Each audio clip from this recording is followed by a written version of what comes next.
Meet your OXO Brew 9-cup coffee maker.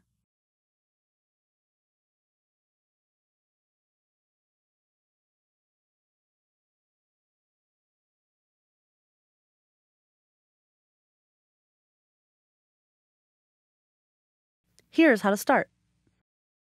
Attach the mixing tube to the carafe lid.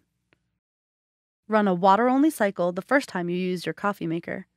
Fill water tank to max fill line. Select the 5 to 9 cup cycle. Press the OXO button to start. Place a number 4 cone-shaped paper filter into brew basket. Add medium ground coffee. Close the lid. Turn the dial to display cup setting menu. Choose either the 2 to 4 or 5 to 9 cup range. This sets the right brewing time for optimal flavor. Press the OXO button to start. Pause and pour lets you remove the carafe to pour a cup of coffee during brewing. Put the carafe back within 60 seconds to finish brewing. When coffee is ready, the coffee icon appears. The freshness timer will count up to 60 minutes to show coffee freshness.